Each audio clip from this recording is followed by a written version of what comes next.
Welcome everyone to another YIVO Fellowship lecture.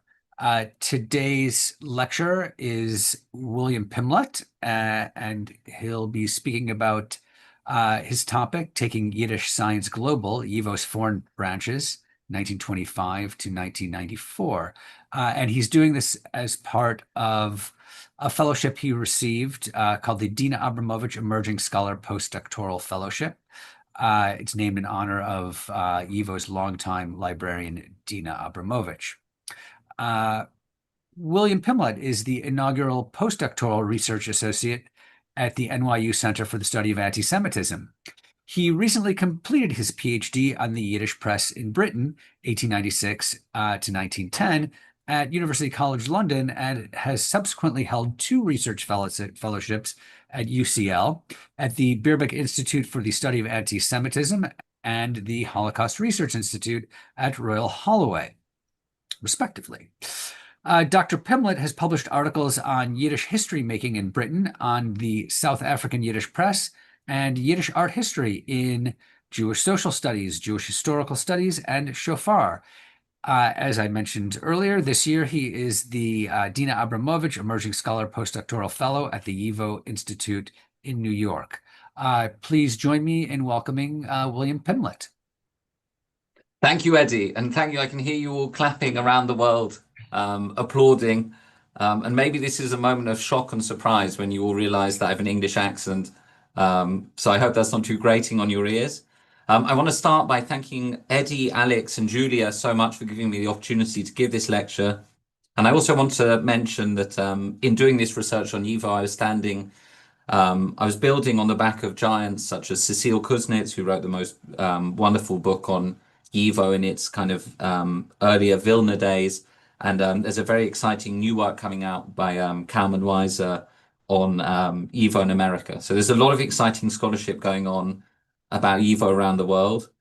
And then I thought, the last thing I'll say before I start the lecture proper is that something of the magic of Yiddish science being global is in this very moment. As Eddie said, everyone should say where they're calling in from.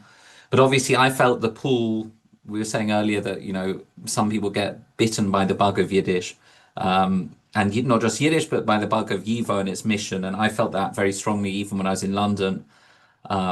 And hopefully people all around the world are still kind of participating in this global way of making history and living history. So with no further ado, I'll start the lecture proper. Thank you so much for tuning in. A grainy photo, itself embedded within a yellowed newspaper cutting, shows two men disembarking from a plane in South Africa in 1948. Their smart attire, heavy suits, and in the case of one of the two figures, an overcoat as well, seems out of place for the setting. The black and white nature of the photograph means that we cannot know the weather for certain, but we can surmise it was likely a warm winter's day in South Africa. The cheerful smile of the figure on the left and the puzzled expression of his taller colleague, whose hair spreads more chaotically, give little indication of who these people are and what they were doing. But buried inside an archive box in New York, and with the help of the Yiddish caption too, we can deduce what this photo shows. On the left is Jacob Schatzky, celebrated Polish Jewish historian who had migrated from Warsaw to New York in 1922 and would go on to become co-founder of the American branch of YIVO, the Amok Tale, in 1925. On the right was Issa Goldberg, a Buddhist and Yiddish culture activist who emigrated to the United States in 1941 and played a leading role in the creation of the Yiddish encyclopedia, the Allgemeine Enzyklopädie. These two overdressed explorers were global ambassadors of Yiddish culture, sent from New York to raise support from Yiddish-speaking communities around the world. And the local Yiddish press had sent a photographer to capture the first steps of their mission. We do not, perhaps, associate Yiddish and its culture with Palmytfontein Airport, south of Johannesburg, nor even with the aeroplane. Nor do we think of Yiddish culture, even in its global dimensions, as something which possessed ambassadors, who used the technologies of the jet age to spread its mission. And yet, after the devastation of the Holocaust, an event which led to the murder of millions of Yiddish speakers, understood by some as a linguicide of Yiddish, it was activists such as Schatzky and Goldberg who traveled the world rebuilding a global Yiddish community. To rebuild Yiddish, they had to rebuild its institutions. For Shatsky and Goldberg, this meant encouraging Yiddish speakers across the world to reconstruct YIVO, the Yiddische Wissenschaftliche Institute, or Yiddish Scientific Institute, an institution that was founded in Vilnius in 1925, but in 1948, when these two were stepping off the runway in South Africa, lay in ruins from Nazi destruction. YIVO was an East European Jewish scholarly institution, an archive, a university, a cultural center, and a movement that has always been more than the sum of its parts.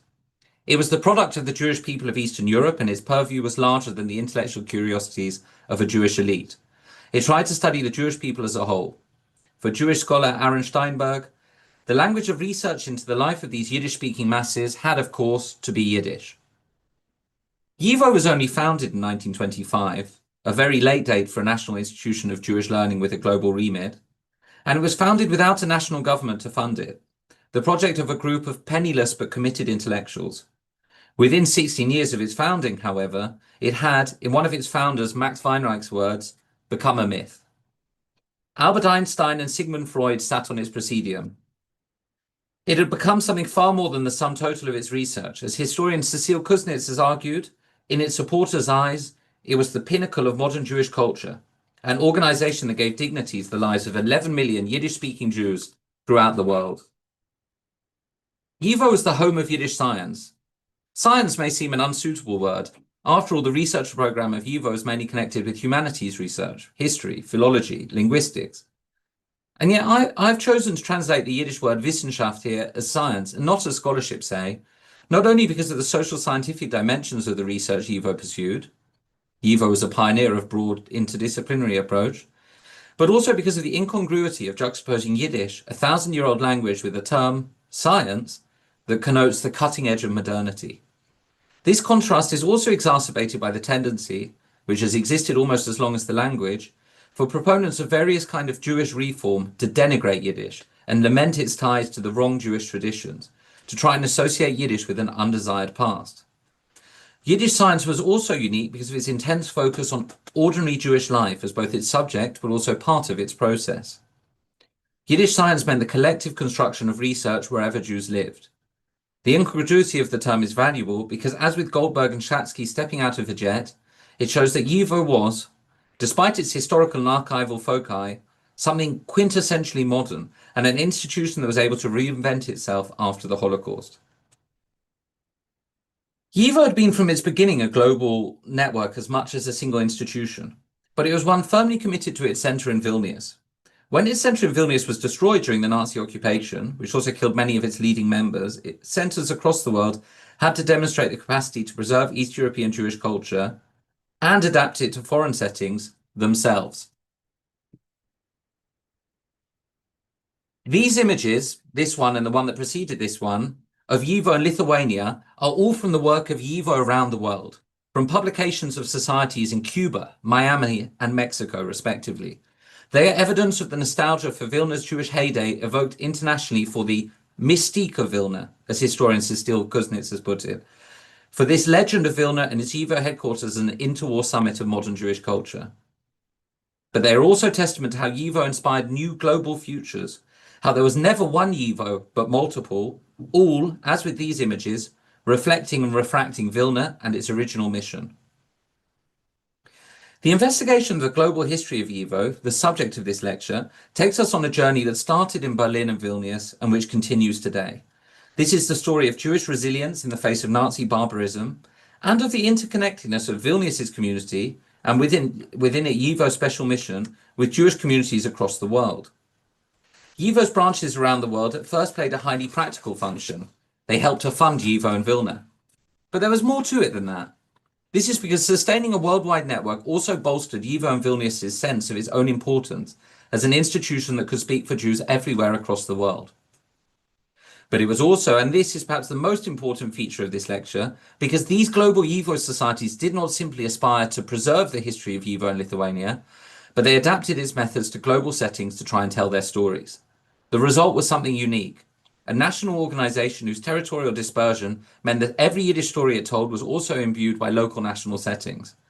Yiddish science, like the photos of YIVO and Vilna, thus became a multifaceted, refractory, global phenomenon. YIVO was never conceived as being truly polycentric. It was an organization whose mission incorporated a diverse geographical range of Jewish life, but nonetheless concentrated its findings in its Vilna headquarters, and later, after its destruction, in New York.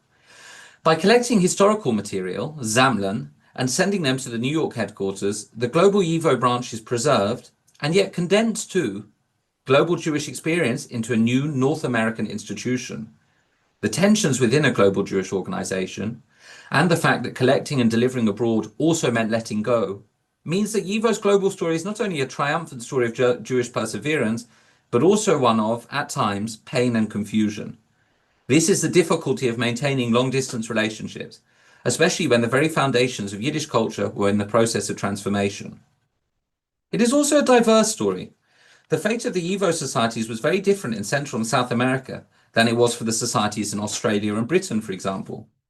The comparative study of these societies tells the history of how Yiddish declined or flourished around the world, and how one particular political constellation, a diasporist nationalist coalition, dedicated to Yiddish as a purveyor of Jewishness, lost out to other political ideologies, but was able to preserve much of its contribution to Jewish civilization. This lecture explains how a Jewish Vilnius invention of 1925, even across the horrors of the Holocaust, was able to bring meaning to Jews across the world until the present day. The fate of YIVO and its dislocation from Vilnius also tells a plethora of Jewish global histories from the 20th century, not least the story of Yiddish science reconstruction after the Holocaust. YIVO scholars mixed the diasporist nationalist ideology of historian Simon Dubnow, which motivated much of the work of the Institute, with the Yiddishist particularism of Chaim Ślistowski. This meant an elevation of East European Jewish culture and its study wherever it was found, a sharply different approach than that of many Zionists, who criticized Jewish life in the diaspora and wanted to reinvent Jewish life in Palestine. YIVO's remit was universal, but it focused primarily on Eastern European Jews in the world. YIVO was immensely proud of its global reach. In the hallway of the headquarters of YIVO in Vilna, before the Second World War, there stood a giant map of the world with the YIVO branches marked on them. This was also a map of Yiddish land, of territories defined not by their governments or nations, but instead by their Yiddish speakers. YIVO itself was founded across Berlin and Vilnius, and core tenets of its work, its sections, were pursued variously in Paris, Warsaw, and then, during and after the Soviet liquidation of the Institute and subsequent Nazi destruction, in New York too. But alongside these officially recognized sections of YIVO, there were friend societies all over the world. As soon as 3 years after its founding, YIVO possessed a broad network of foreign branches, which would grow to spread all over the world. Yiddish-speaking communities developed their own YIVO branches, both in solidarity with the mission of YIVO, to study the Jewish people and thereby elevate it, but also because they saw the use for Yiddish scholarship in their local communities. By creating their own local branches of YIVO, they could add Yiddish scholarship to the other Yiddish cultural institutions these diaspora centers enjoyed: Yiddish theaters, newspapers, workers' clubs, kindergartens, and schools. The branches were often also motivated by the arrival of prestigious YIVO speakers, first from Vilna and later from New York. These trips were crucial for fundraising for YIVO in Vilna, where, in the 1930s, as much as 5/6 of the budget would come from outside Eastern Europe. Even if losing prominent members of the organization to touring had its own institutional cost.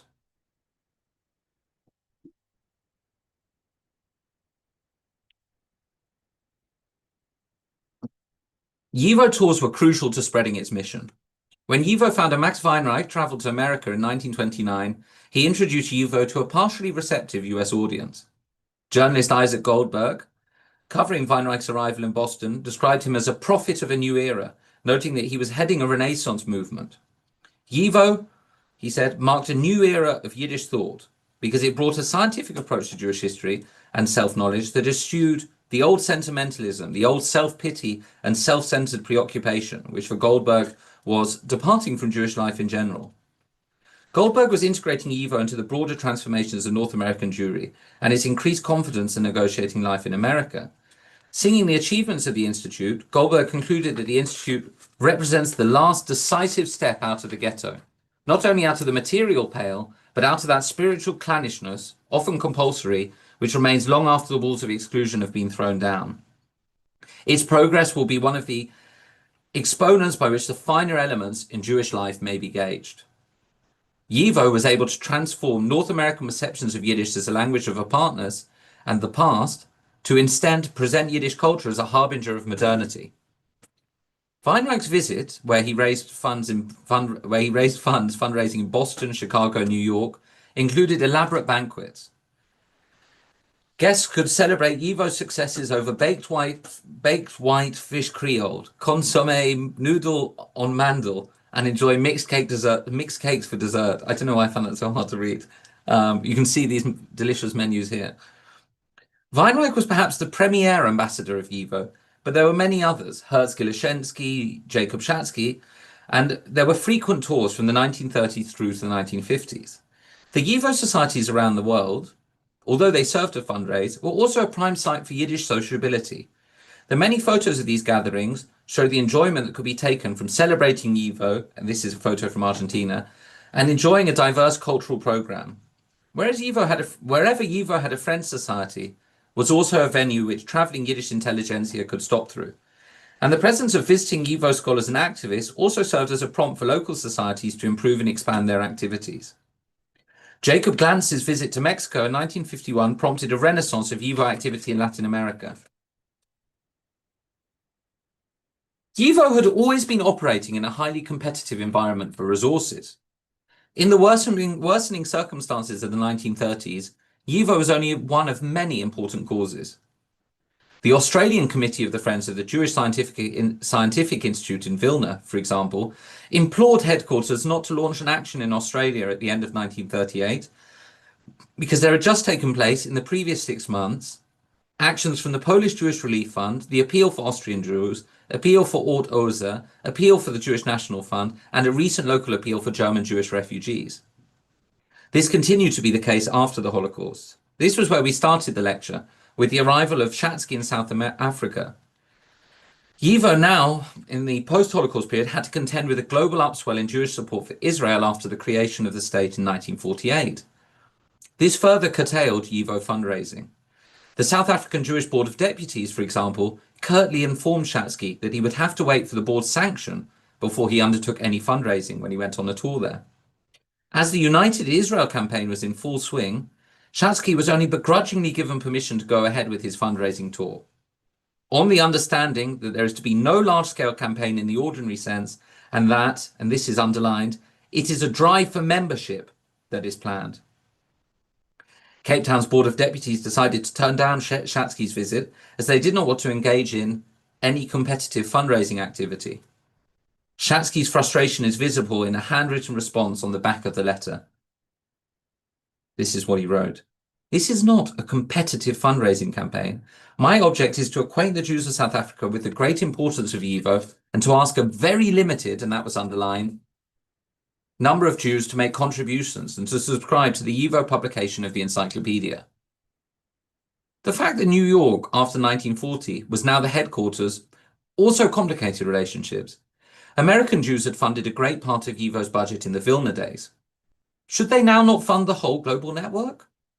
On Schatzky's tour, he was asked why American Jews could not pay for the activities of YIVO and the encyclopedia. Schatzky responded robustly that these institutions did not belong to any particular country or any particular Jewry. South African Jewry was as much an object of interest to these two institutions as any other Jewry. He continued by remarking that those who labored for YIVO and the Yiddish encyclopedia were not academic workers in ivory towers. They were engaged in the work of Jewish preservation and self-defense. Their task was to provide cultural weapons and intellectual vitamins. They prepared for the future by studying the past. They did not want Jewish life to be a museum piece. The expectation that American Jews should carry alone the burden of supporting YIVO was, for Schatzky, to misunderstand the global nature of YIVO. YIVO belonged to Jews all over the world, so they too should contribute to its survival. In an evocative article authored for the Mexican YIVO newsletter in July 1951, Tuvia Maisel echoed this sentiment, anchoring the activity of YIVO in a diaspora nationalist ideology. YIVO has become the living memory of the Jewish national collective in its dispersal, Tuvia argued. YIVO did not just collect Jews vertically with previous Jewish generations, but also connects horizontally each Jewish settlement to each other, transversing huge geographical distances. And yet, as much as YIVO sustained these international connections, horizontal relations were also put under pressure. As YIVO collected material, it did not store it all over the world, but instead sent it to New York. Mainly, this quite significant transport of material went unnoticed by the Jewish communities that it was extracted from. But it aroused some local opposition in Britain, where the papers of Lucian Wolff, one of the most important 20th century British Jewish journalists and politicians, were sent to New York. Famous Jewish Chronicle columnist Chaim Berman, writing under the pseudonym Ben Azai, observed, "The removal of his papers, Lucian Wolff's papers, to New York, papers which are of some historic importance and properly belong to our own communal archives, is little short of astonishing." Lucian Wolff had been an important actor for the Board of Deputies and the Anglo-Jewish Association, two important representative and philanthropic organizations of Anglo-Jewry, and not of the Yiddish-speaking community. Berman thought that Anglo-Jewish archives in Britain should hold his papers. YIVO, in fact, had acquired Lucian Wolff's papers because his wife had given them to the collector Dr. David Moscovich, and he in turn had given his collection to the YIVO. Did it make sense for one of the most important archives of British Jewish history to be held in a Yiddish archive in New York? The transfer of materials to New York introduced other ethical questions. If the branches sent material to New York, should they not be paid for this labour? Or should their societies not at least be supported? In the context of the decline of the British branch in the 1960s, the YIVO UK secretary, Aina Volker-Podolsky, wrote to YIVO in New York, who had refused to fund the British Society, that YIVO clearly did not find the sent material to be worth $1,500. Hurt feelings were behind much of Podolsky's letter, even if he had earlier underlined that he was not angry and that we are, after all, one family. In Britain and Paris, the local societies collected historical documentation of Jewish life and then sent it to New York, a practice that had made sense in the Vilna days, but had a more questionable logic in the New York chapter. In Argentina, however, all the documents were kept there, although there were some efforts to exchange materials with New York. Argentina's YIVO branch was and is largely autonomous from New York, and its independence started before the tragedy of the Holocaust. This shows the need for analysis of why YIVO's friend branches spread so unevenly across the world. YIVO booms in Latin America. YIVO as a global organization developed unevenly across the world. The Second World War and Holocaust was a crucial turning point for introducing these differences. While YIVO societies had almost everywhere been in a period of expansion in the 1930s, particularly in the early 1930s, the Second World War and the Holocaust introduced a hiatus for the YIVO societies who were based in countries that were combatants in the war, such as the UK and Australia. In Latin America, however, and especially in Argentina, there was not the same rupture. This fact, alongside other differences in Latin American Jewish life, which I'll go on to elaborate, meant that YIVO flourished above all in the Western Hemisphere, and to some extent at least, if we consider membership as a percentage of the Jewish population in Latin America. And you can see what a stunning total that is for Argentina if you compare the size of their respective Jewish communities.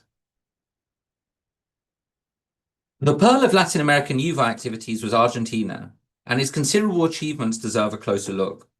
YIVO was founded in Argentina on the 5th of February 1928. Its first name was the Argentina Sektia von Jiddischen Wissenschaftlichen Institut. The aims of the society were firstly to collect materials from all the institutions in the country, books, newspapers and journals, for the YIVO Institute in Vilna. Secondly, to materially help YIVO in Vilna through membership fees and campaigns. Thirdly, to connect with the New York section. And it's interesting to think that they were already trying to connect with New York in 1928. And lastly, to distribute YIVO editions, and finally to do research in the YIVO way in Argentina. YIVO's Argentine section held a conference in May 1928 on Yiddish orthography, no unimportant matter in a Jewish society with so many Yiddish institutions. The fruit of this conference was a brochure, report from the Orthographic Congress. However, the work in general was sporadic in these early days. Particularly helpful were the visits of the YIVO envoys, Zalman Reisen in 1932, Herz Glishenski in 1934, and Melech Ravitch in 1937. An early weakness, in the view of the very self-critical Argentine YIVO society, was the paucity of scholarly work which took Argentina's Jewish life as its subject. In July 1938, the Argentine YIVO held their first exhibition, book and press exhibition, which in the eyes of the anonymous author of the Argentine YIVO newsletter, demonstrated that without a systematic exhibition of YIVO work on site, Such exhibitions will remain without an inheritance, i.e. without further impact. Without work completed in and on Argentina, the society would lose its relevance. Argentina's YIVO dealt with this issue with a period of great expansion. This took place in tandem with the outbreak of the Second World War, but obviously not as a result of it. The society renamed itself the Argentina YIVO at the same time as it expanded to include a central library and archive, and announced on the 18th of March 1939, that was when this was announced, and it started work on the 2nd of January 1940. YIVO headquarters had earlier tried to restrain its global friend societies, advising its Belgian branch to call itself the Society Friends of YIVO in Belgium, and not the Belgian section of the YIVO for unifying purposes, and perhaps also to restrain its ambitions. Argentine YIVO, in any case, proceeded with its grander name. In February 1941, it added a new art museum, and by 1945, YIVO Argentina could announce an impressive array of accomplishments. This included the creation of a publishing company, a scholarship for Jewish research, the expansion of the library to more than 3,000 books, and a special archive on pioneers in Argentina, as well as gathering art for a museum. At this stage, YIVO Argentina could boast almost 1,000 members. External support and encouragement came from the increasing work of the New York YIVO and in the reconstruction of the Vilna YIVO. In the early years, the Buenos Aires-based Argentina YIVO also founded a branch in Rosario and contributed to the foundation of a branch in Montevideo.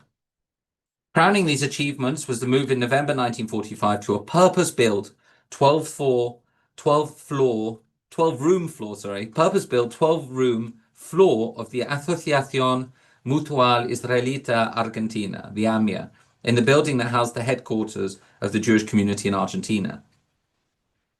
To some extent, the thriving of YIVO in Argentina immediately before, during, and then after the Second World War should come as little surprise. Argentina was a country that flourished economically during the period of the Second World War.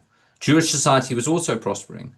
A burgeoning Jewish primary and secondary educational apparatus, which mostly conducted its work in the Yiddish language, provided a healthy climate for YIVO's cultural activism. What is most unexpected for YIVO in Argentina in this period, from a perspective of global comparison, is its centrality to the Argentine Jewish community. In North America, Britain, Paris, South Africa, and Australia, YIVO was peripheral to the mainstream of Jewish society. Even if at various moments the most august personages of their respective Jewish communities honored YIVO, as was the case in Britain in the 1960s, for example, the YIVO branch was not nonetheless housed at the administrative centre of the British Jewish community. Nor did these YIVO branches find success by trying to enlist the support of establishment figures. The chief rabbi of South Africa, for example, was made president of the South African branch, but to little result. This was different in Argentina, where Yiddish and by extension YIVO were considered a core component of Jewish life. There was another unique characteristic of the Argentine YIVO. After the destruction of the historic centre in Vilna, the New York branch assumed, largely without any opposition, the mantle of being the new head of the YIVO. But as a new global centre, the American branch was in far less contact and no direct control over the Argentine branch. Although the Argentine branch looked to YIVO in the US for support, particularly in training a new generation of YIVO scholars on Argentine soil, it did not stay in particularly close relations. The US branch, for example, did not even report on the Argentine Holocaust exhibition held in 1947, and which I'll discuss later. Most importantly, perhaps, unlike other global societies of YIVO, the Argentine branch did not send its materials to New York. In Argentina, all the documents were kept there. And Argentina remains largely autonomous from New York even to the present day. YIVO Argentina used its centrality to Argentine Jewish life to pursue a series of remarkable projects. The most well-studied is the Musterwerk, the remarkable production of a penguin classics of Yiddish literature that soon reached Yiddish reading publics all across the world. Alongside this undertaking, there was the scientific research to be found within Argentina's YIVO's journal, Argentina YIVO-Schriften. Across 15 issues spanning the years 1942 to 1989, Argentina-based researchers published original research within Schriften. The most central focus of this research was the historical experience of Jewish immigration and colonization from the 1890s through to the 1920s. This period would be the most enduring site of interest for other branches of YIVO too. But true to YIVO's mission statement, there was also research from different scholarly disciplines. There are articles on tuberculosis, how children speak, and the psychology of Holocaust survivors. The collected sum of this work was not equal or equivalent to the Yiddish historical work completed in New York, but it must be considered the second most important undertaking of Yiddish research altogether. The importance of Argentina was not lost on YIVO in New York. I cannot, understandably, make prophecies, but for the instant, Argentina is an important corner in our Yiddish cultural life, Jacob Schatzky remarked. Therefore, we should offer it moral support, for they do not need financial help. In this regard, the Jews here can serve as an example of what one can do if one wants to. Schatzky, like other Yiddishists over the world, emphasized the capacity for the Argentina community to serve as an example. You know, just to return to what he says, look what we could do if we really wanted to. But this concluding message from this 1949 speech on Yiddish life in Argentina was in fact in contradiction with what he had said earlier on in the same speech. Schatzky had himself emphasized the unique qualities of Jewish life in Argentina, which meant that Yiddish played a greater role there in the US. Why was this? Well, because in Argentina, uninterrupted immigration through the 20s and 30s had meant that an influx of Polish Jews had helped build a range of modern Yiddish institutions. Equally, the religious infrastructure was much weaker in Argentina, so the owners fell to secular Jewish institutions to maintain Jewishness. For Schatzky, the hope that Argentina represented undermined the historical lessons that his training as a historian had taught him. How could Argentina be a model for contemporary Jewish life when Schatzky had explained coherently why that model was different and would not work in America, where immigration had mostly stopped after the restrictions of 1924? For some, however, the very recourse to the argument that Latin America and Argentina was a model was worthy of ridicule. As the aptly named Joseph Vitriol, a translator and schoolteacher, remarked in the midst of a furious polemic about the alleged death of Yiddish in Britain in the 1950s that took place in the pages of the Jewish Chronicle, "I am not cosmopolitan enough," Vitriol said, "I am afraid, to be greatly affected by the Yiddish Renaissance in Mexico." Vitriol argued that Yiddish should be allowed to die a peaceful death in the UK, and implied sarcastically that any Yiddish rebirth in Latin America was a silly irrelevance. There were also YIVO branches in Uruguay, Brazil, Cuba, and Mexico, though none rivaled YIVO in Argentina. A newsletter published by the Uruguayan YIVO Society gives a fascinating insight into how YIVO's institutional example could be adapted to local settings. In the case of Uruguay, a minor Jewish center, this resulted by 1953 in a library with 1,400 books and 2 exhibitions in 1946 and 1949 respectively on the Holocaust and the local Yiddish press. Although the Montevideo branch emphasized that it could not boast about its research achievements, it had completed preliminary efforts to uncover the early history of Jewish settlement in Uruguay, as well as study on the history of Jewish agricultural colonies there. In Britain, Australia, and South Africa, the legacy of YIVO was less significant. And here's oh dear, got my slides in the wrong order. Here's a photo of Sholem Asch speaking in England at the YIVO branch. These societies struggled consistently to maintain themselves and had far fewer members than Argentina and the US. In Britain, this was because of reduced immigration after the First World War and the result of a half-century's worth of anti-Yiddish communal politics led by an anglicized elite who viewed Yiddish as a barrier to successful assimilation. Barely able to maintain an office and pay its one employee, YIVO in Britain suffered materially. But they were also far more in hock to YIVO in the US, dependent on them for funding and direction. Australia, which like Argentina was far away from the field of action of the Second World War, also developed a promising YIVO branch, but one whose achievements more closely resembled the British branch. Active from 1938, a Friends of YIVO in Melbourne solicited documents of local history from all of Australia and New Zealand. In 1949, the YIVO Friends organisation published a book account on the Holocaust, and in 1953 they staged an exhibition, which will be discussed further on in this lecture. As in other diasporic centres, YIVO was just one important part of a broader Yiddish scene, concentrated in the Australian case around the Melbourne Kadima Centre, where there was also an active Yiddish theatre. In 1961, perhaps cognizant of the importance of the Melbourne branch, YIVO activist Dr. Henry Shoskes visited Australia as part of a tour. He organised the YIVO Friends Societies in destinations as far-flung as Australia. Many of the activists involved were literary or journalists, men and women, who had left Eastern Europe in the 1920s and 1930s And in the 1940s and 1950s, after lifelong careers in Yiddish culture, began to turn towards its preservation and commemorization. Others were communal activists, often of socialist politics. I mean that they'd been communal activists in Eastern Europe before they emigrated. Joachim Chaim Rubinstein, a YIVO activist in Melbourne, is but one example of the paths that could lead to YIVO activism outside of Eastern Europe. A first-generation immigrant to Australia from a distinguished rabbinic family, Rubinstein led the consolidation of different English and Yiddish language newspapers and helped build Yiddish print culture in Australia. In Poland, however, he had run a successful building contractor business. His presidency of the Melbourne YIVO Society was one part of his broader Yiddish cultural undertakings.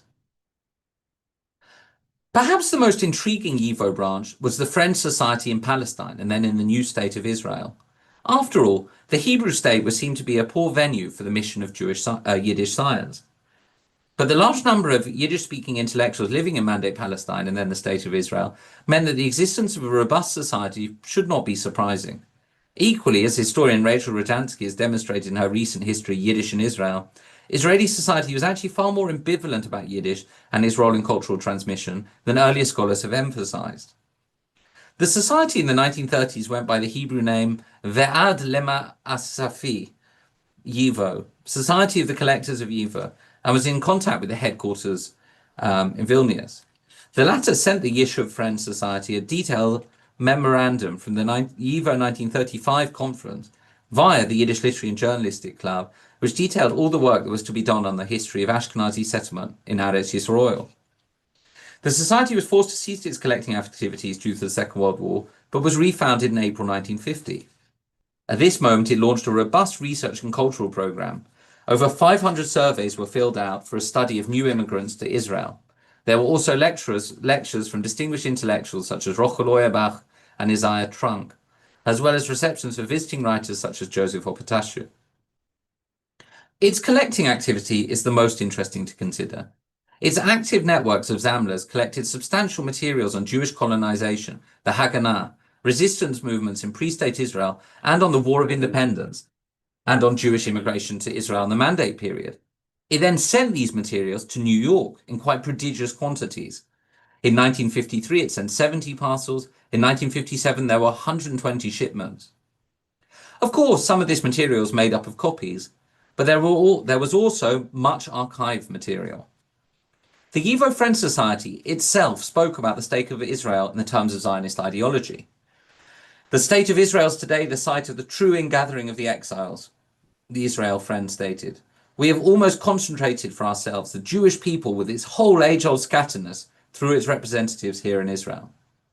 In fact, this diversity of Jewish existence was one reason the society argued that YIVO was necessary there. But how, given the Zionist principle of ingathering, could the society then justify the fact that it was sending away from Israel important material about Jewish life there, and even about the state's very formation? At least for some Eastern European Jews in Israel, the ideological imperatives of YIVO's call to collect materials from around the world and send it to the center in New York trumped the Zionist imperative to concentrate Jewish existence in Israel. Or, perhaps, given this ideological confusion, we would do better to understand the Israel Friends of YIVO Society actions as showing the social practice of Yiddish history making, constructed, popularized, and globalized by YIVO, was more important than the ideologies of local nation states, even if they were a Jewish nation state. This contradiction was not to pose too great a problem, as the Israel Friends Society struggled to reach an audience and sustain members outside of its core leadership group, even in 1959, and declined subsequently. For YIVO activists and the broader Yiddish-speaking community, the survival and flourishing of YIVO branches was a sign of tenacity in the face of the barbarity of the Holocaust. As Joseph Frenkel wrote, Joseph Frenkel was an important Jewish activist in Britain, Yiddish is a wanderer, as it disappears from one country, one town, one area, and reappears in another country, town, or area. It has practically departed from Austria and Slovakia, only to arrive in Canada or Brazil. YIVO branches exemplified this hardiness and resilience, sprouting across the world and flourishing between the 1930s to the 1960s. YIVO, as a crucial institution of pre-Holocaust Yiddish culture that survived the Holocaust, was able to serve as a relay baton for preserving secular Yiddish culture around the world. In the United States, a new generation of students from the 1960s onward began to demand Jewish studies courses at universities, and YIVO began to serve as an important resource for providing a Yiddish scholarly accompaniment to the studies. The YIVO summer program, founded in 1968, led this approach, and increasingly students from around the world came to learn Yiddish. However, as is traveling to New York to learn Yiddish implies, newer generations outside of the United States and Argentina were no longer able to connect to Yiddish through local societies, as these had mostly ceased existing from the 1970s onwards. All over the world, from the 1980s to the present day, new generations sought to connect with the social history of the local Jewish populations, but often did so in complete ignorance of the YIVO societies that had until recently, relatively recently, existed, and which had often shared many of their ideological prerogatives. This was because YIVO, outside of Argentina and the United States, had generally ceased to be the herald of the new era. This lecture will now turn to where I've got to skip a bit, unfortunately, because I'm running out of time, but I'll now turn to where I think these global YIVO societies made their most important contribution, and that was in commemorating the Holocaust. The Second World War, and here I'm quoting from the YIVO letter from Brussels in April 1946, has struck us Jews the hardest blows. Large communities have been destroyed, and yet the mortal enemy has not achieved his aim. Jewish life is again ready to pull further the golden generations-long cultural thread. The Jewish pulse beats anew. We, the surviving remnant, must continue further the holy work which the best of our people gave their lives up for. And here, this is two of the remarkable documents that the Belgian YIVO Society preserves. On the right, an autobiography, which I'm working on at the moment, written in French by a young Jewish girl who survived the Holocaust in hiding in Belgium. And on the left, a burnt Talmud scroll, Tanakh scroll, sorry. The YIVO exhibition in America is well known and very important, which took place and then toured to Detroit. But what's less known is these other exhibitions that took place across the world. Here's the Argentina YIVO exhibition. And there was also an exhibition in Australia, as well as a volume in Yiddish, Blätter von Pain und Unkum. 2,000 people attended the Australian exhibition, even if it was completely ignored by the Australian-born and German Jewish communities. For journalist Geula Loven, the exhibition was part of a broader swelling of Jewish assertiveness that was partially a response to the threats of judicial and state-sponsored anti-Semitism in the Czechoslovak Republic and in the Soviet Union. And that was from 1953. I don't have time to go through the other exhibitions, but what was very significant is that because there was this global YIVO infrastructure, a global YIVO Yiddish infrastructure for building history, it meant that YIVO was a pioneer of doing Holocaust research. And I think this was an underexplored and crucial element of why it was so important that YIVO had a global network.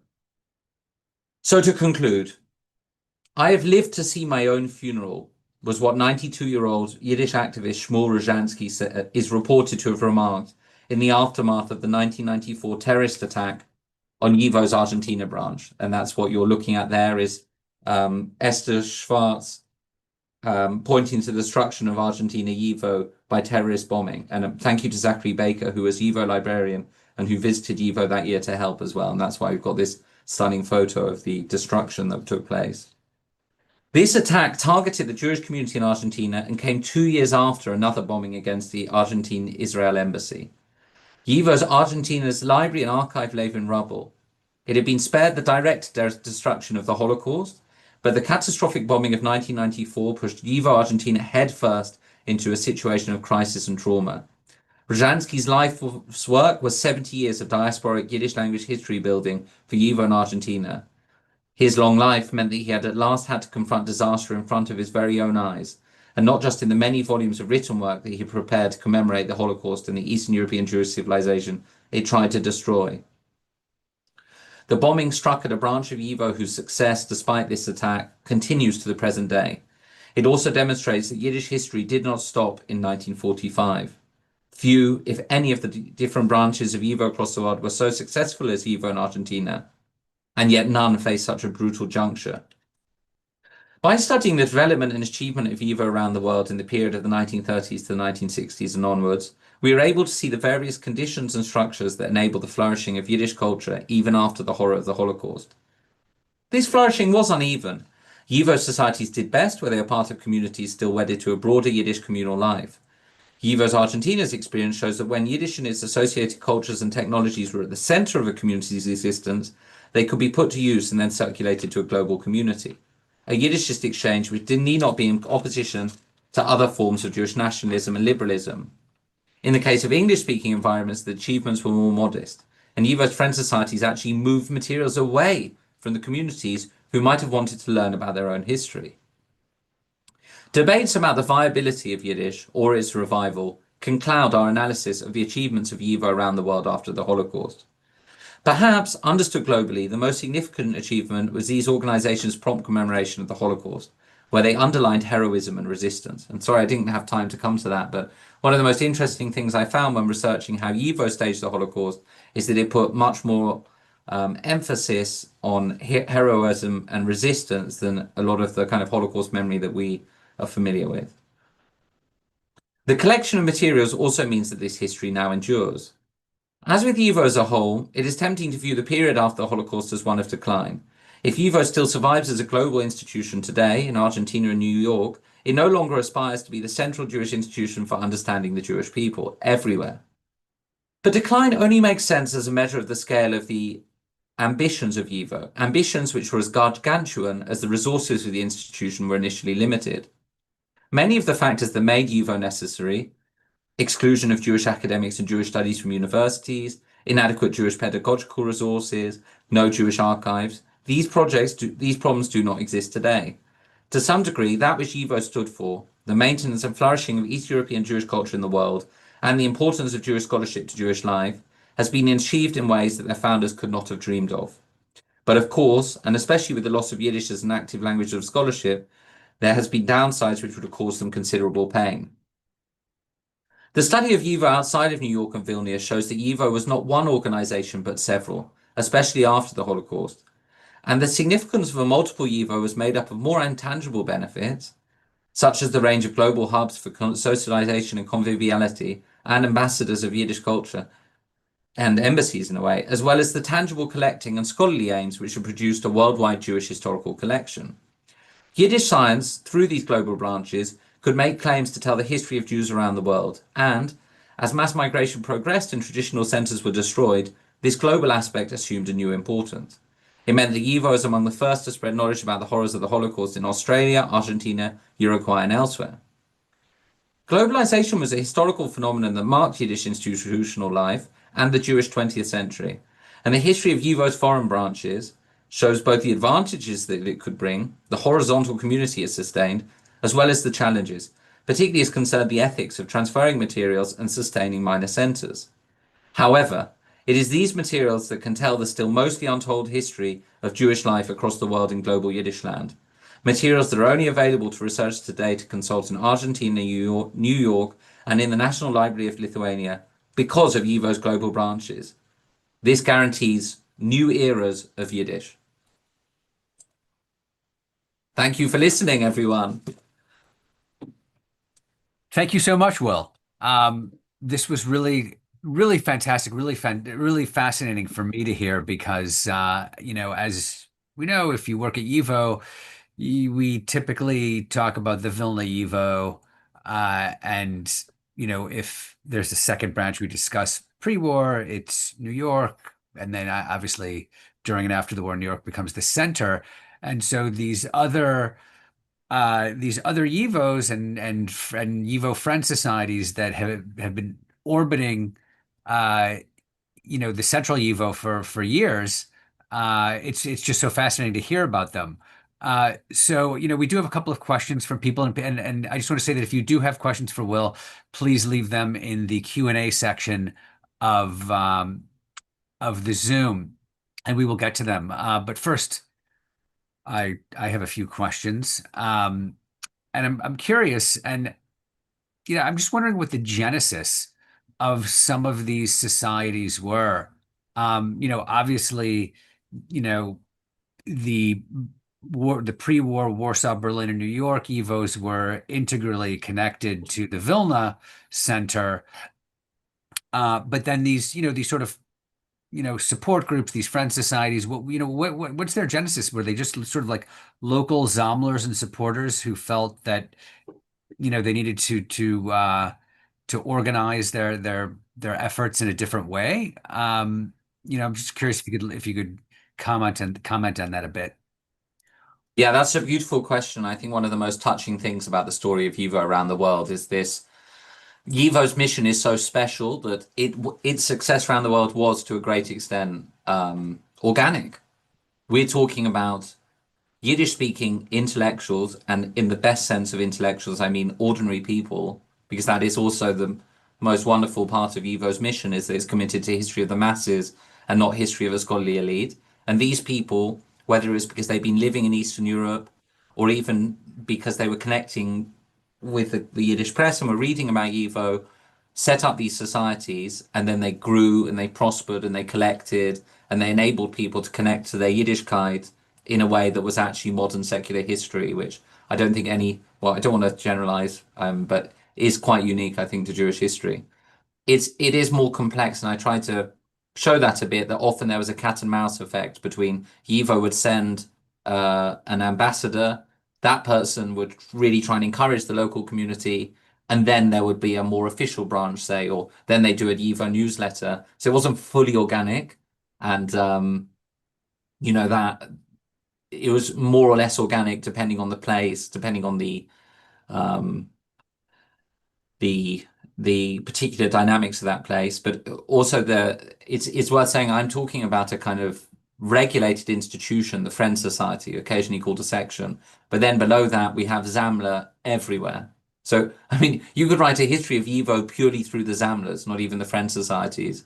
And it's inspiring. It shows that Yiddish land, even when the Jet Age was just beginning, was able to connect in this incredible way.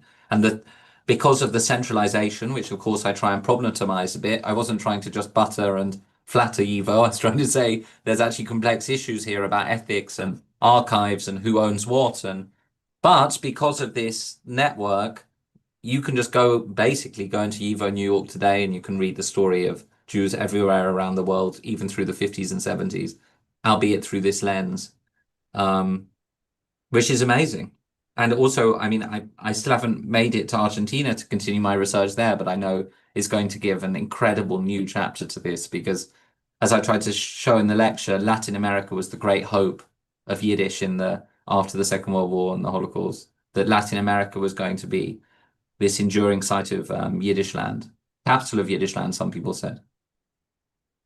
Wow, that's fascinating. And I agree that the story is inspiring.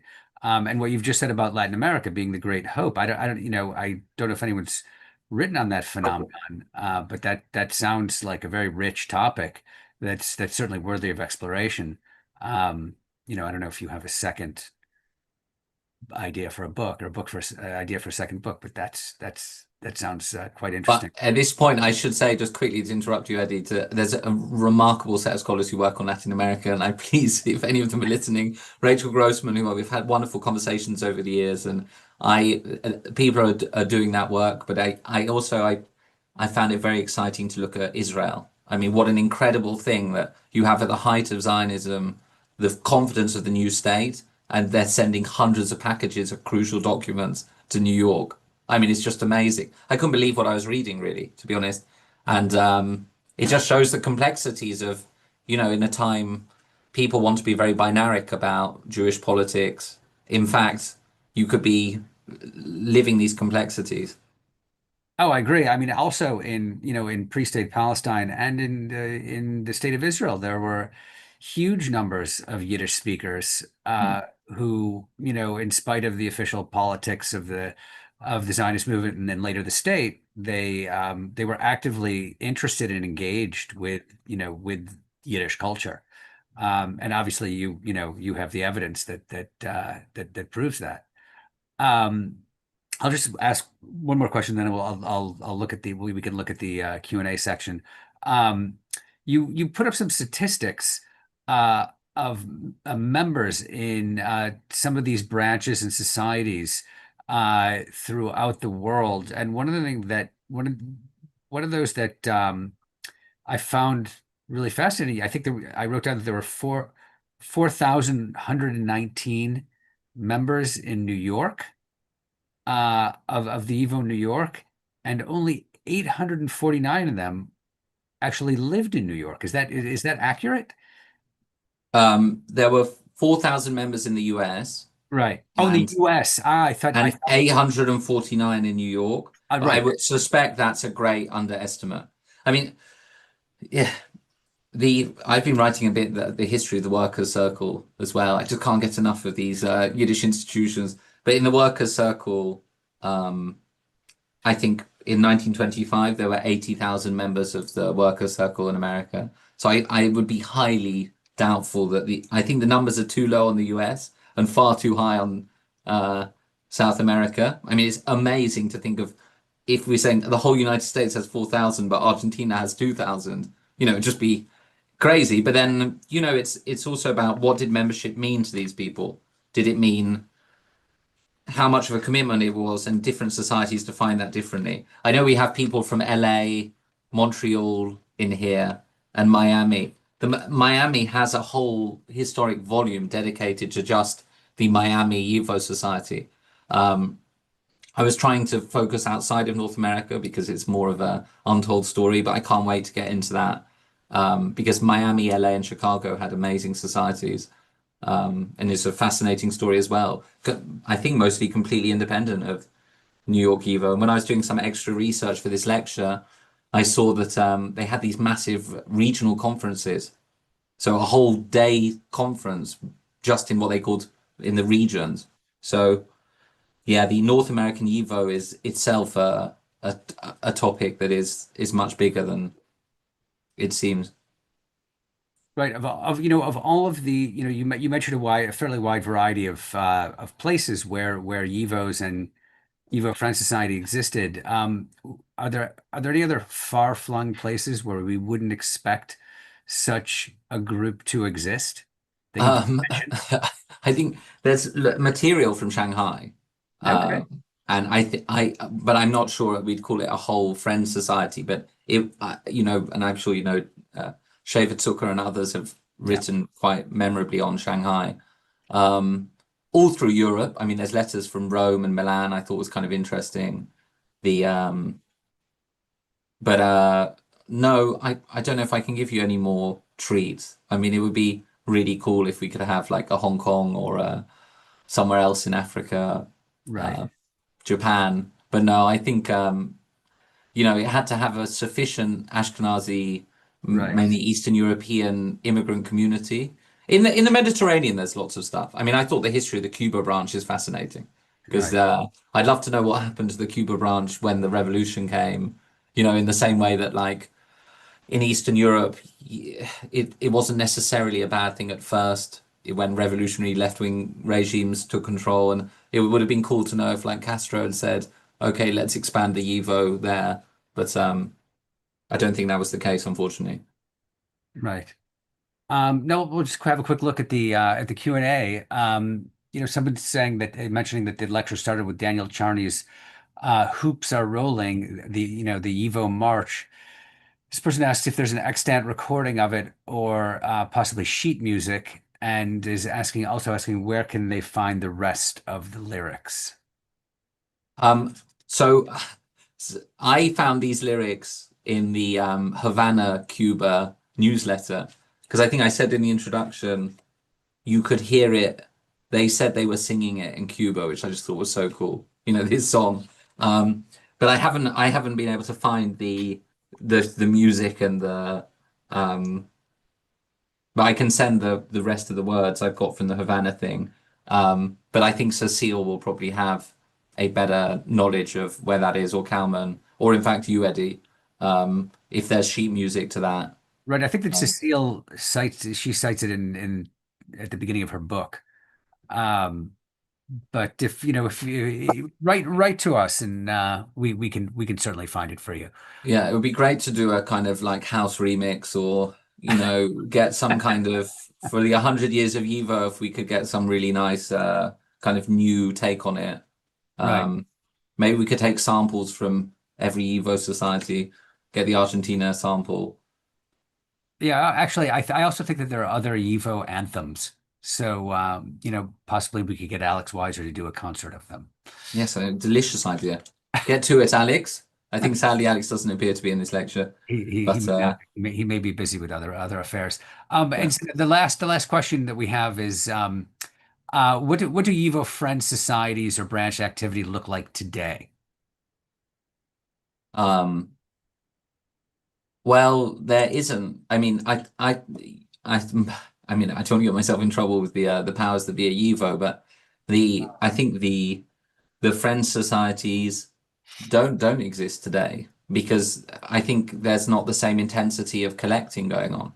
The YIVO has so many things it needs to do that it's not trying to like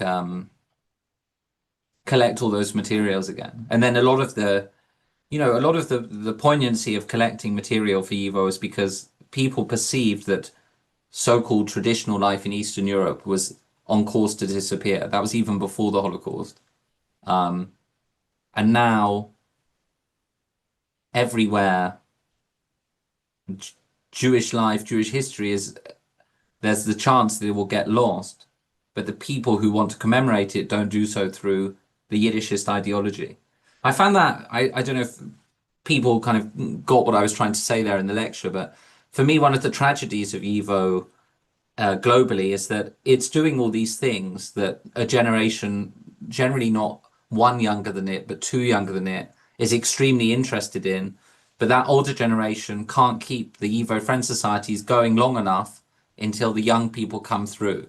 I mean, you think about Yiddish culture in America, you don't just have YIVO, although YIVO did survive, but you have the Yiddish Book Center as well. Whereas both those organizations have a similar kind of impulse with slightly different ideologies. But in general, for example, in England, there's an amazing collector started collecting East End Jewish life, was fascinated by Yiddish, loved it. But those people it was the 1980s, late 70s at best, and YIVO had stopped in the late 60s in Britain. So there wasn't this passing of the baton. Why was it that that generation, let's say the kind of the great generation in a way, if you're looking at it from a Yiddishist viewpoint, was unable to inculcate that same mass appeal until later? Impossible to say. I mean, it's one of the big problematics of like modern Jewish history.